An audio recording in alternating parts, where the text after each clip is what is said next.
Bonjour à tous, c'est Mélanie de Chien Voyageur et aujourd'hui avec Maido, on va vous aider à choisir la caisse de transport de votre chien.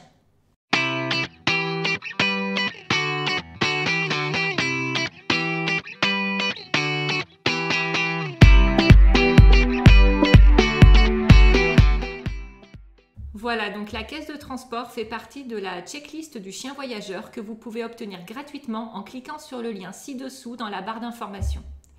La caisse de transport fait partie des affaires indispensables à prévoir pour faire voyager son chien et je vais vous aider dans cette vidéo à choisir la caisse faite pour vous et votre fidèle compagnon. Donc avant de choisir un modèle de caisse, il vous faudra en premier lieu mesurer votre chien en longueur du bout du museau à la queue et en hauteur du bout des pattes au sommet de la tête.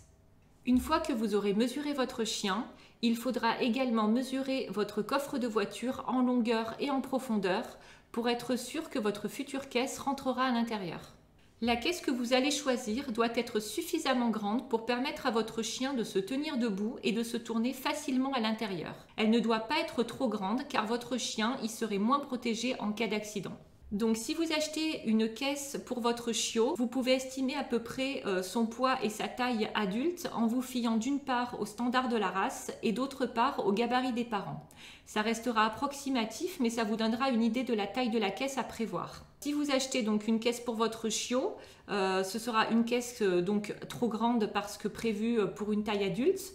Donc il faudra rajouter des couvertures à l'intérieur pour contenir l'animal et le protéger en cas d'accident. Je vais vous montrer maintenant les différents modèles de caisses que l'on peut trouver sur le marché en vous précisant à chaque fois leurs avantages et leurs inconvénients pour vous aider à faire votre choix. Donc pour commencer, je vais vous parler de la caisse en tissu pliable. C'est celle qu'on a choisie pour faire voyager Maido. Par rapport à ses avantages, on notera qu'elle est facile à monter et à démonter. Elle est légère, ce qui la rend facilement transportable et on peut l'utiliser donc comme niche d'appoint dans un logement de vacances.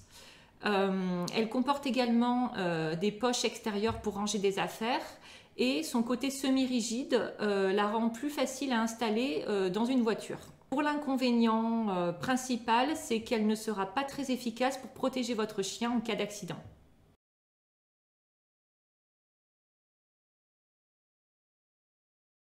Vous trouverez également des caisses de transport rigides avec ouverture latérale.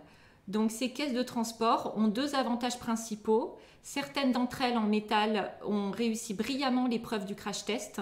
Et d'autre part, de par leur ouverture latérale, ces caisses s'adapteront facilement aux coffres peu profonds. On note également deux inconvénients. Donc d'une part, ce sont des caisses très ouvertes qui ont du coup moins cet effet cocon rassurant pour les chiens. D'autre part, ces caisses, par leur ouverture latérale, peuvent rendre l'installation du chien à l'intérieur moins pratique qu'avec d'autres caisses.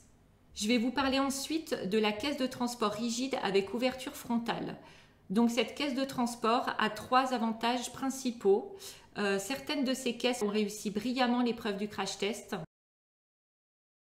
Ensuite, si vous prévoyez un voyage en avion avec votre chien, eh bien, sachez que c'est le seul modèle de caisse qui est autorisé en soute. Et enfin, dans cette caisse, votre chien retrouvera complètement cet effet cocon rassurant.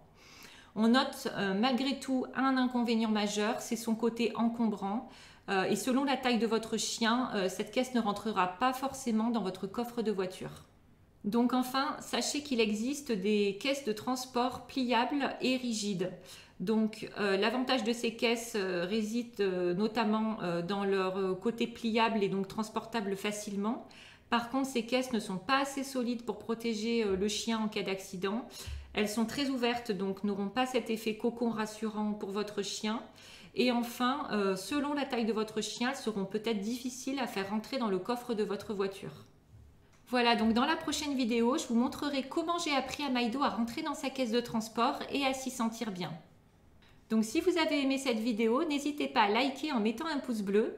N'hésitez pas également à partager avec votre entourage. Vous pouvez également me laisser un commentaire pour me dire si vous-même vous utilisez une caisse de transport pour faire voyager votre chien, quel modèle vous avez choisi et pour quelles raisons. Et puis abonnez-vous à ma chaîne pour ne louper aucun conseil car le voyage c'est la vie, mais avec son chien c'est encore mieux.